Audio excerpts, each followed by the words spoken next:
દૂધી ખાવી સ્વાસ્થ્ય માટે ખૂબ ફાયદા કરનાર છે અને દૂધી કોઈ પણ સિઝનમાં ઇઝીલી અવેલેબલ પણ હોય છે શાક બનાવવા માટે કે કોઈ વેરાયટી બનાવવા માટે. પણ જનરલી શાક બનાવવાની વાત આવે ને તો આજની જનરેશનને દૂધી ખાવી જ નથી હોતી.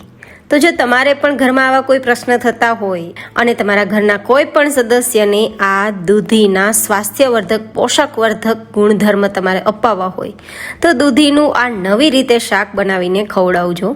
એ દૂધી ખાવાના દીવાના થઈ જશે. એટલું સ્વાદિષ્ટ બનશે કે પાઉંભાજીને ભૂલાવશે. તો બસ જેમના માટે આપણે એક નંગ દૂધી લઈ છાલ કાઢી ટુકડા કરી લેવાના અને પછી તેને કુકરમાં લઈ લેશું. અહીંયા મેં મોટા ટુકડા કર્યા છે.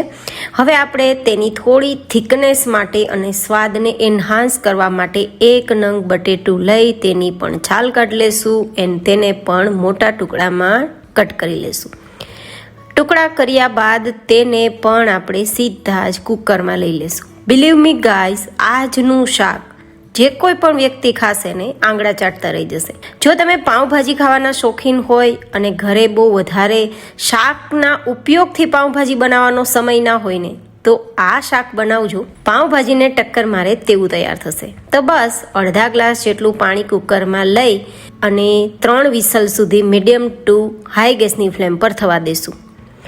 એ વિસલ થાય છે ત્યાં સુધીમાં આપણે ગ્રેવી જોઈ લઈએ. તો 2-3 નંગ ટમેટાના ટુકડા, 2-3 નંગ ડુંગળીના ટુકડા, 2-3 ઇંચ આદુનો ટુકડો અને 2-3 મરચાંના ટુકડા લઈ મિક્સરમાં લઈ લેશું અને તેની ગ્રેવી તૈયાર કરી લેશું.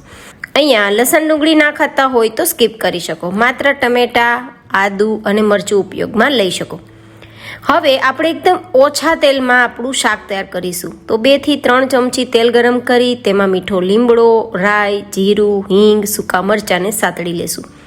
અહીંયા મેં જેટલું તેલ લીધું ને એનાથી પણ ઓછું તેલ ઉપયોગમાં લેવું હોય ને તો પણ ચાલે અને વધારે તેલ લેવું હોય તો પણ ચાલે. તેલથી ક્યારેય શાકનો સ્વાદ વધતો નથી, માત્ર શાકની શાઇનિંગ વધે છે જે આપણી આંખને જોવામાં ખૂબ પસંદ આવે છે. તો જો તમે હેલ્થ કોન્શિયસ છો તો આ રીતે ઓછા તેલમાં પણ શાક તૈયાર કરી શકો છો. બસ હવે ટમેટાની પ્યુરી મિક્સ કરી ચલાવી અને પછી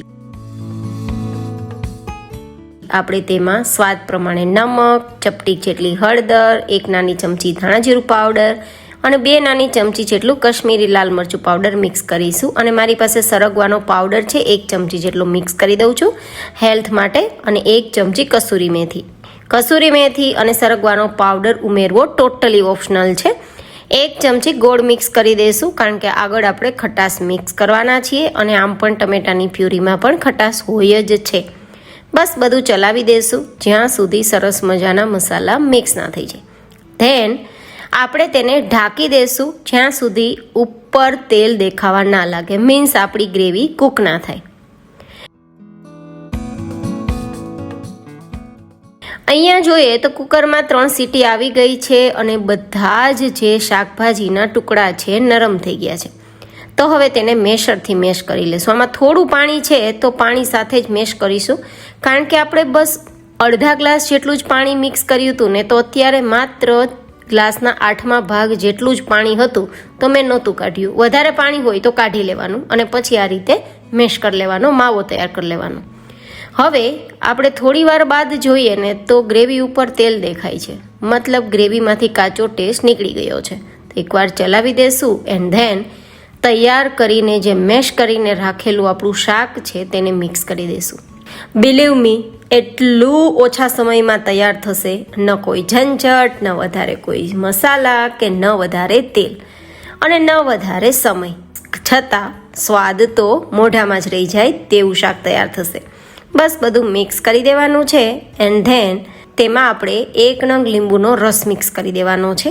જો કે લીંબુ ઓછું પણ ઉમેરી શકાય, બહુ વધારે પસંદ ના હોય તો, અને લાસ્ટમાં પણ ઉમેરી શકાય જેવી રીતે આપણે ભાજીમાં મિક્સ કરીએ તેવી રીતે. હવે એકવાર ચલાવી દઈશું અને 2-3 મિનિટ થવા દઈશું.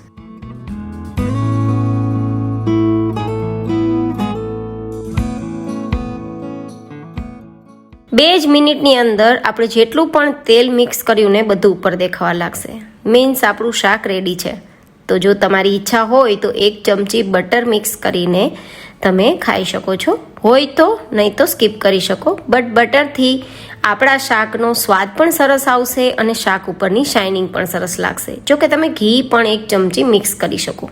ધાણા સ્પ્રિંકલ કરી ધેન આ ગરમા ગરમ દૂધીની ભાજીને તમે રોટલી, પૂરી, પરાઠા કે પછી બ્રેડ કે પાઉં સાથે કે પછી રાઈસ કે ખીચડી સાથે ખાશો તો પણ મજા આવશે. તમે જુઓ તેલ ઓછું છે બટ સ્વાદ ખૂબ સરસ લાગશે.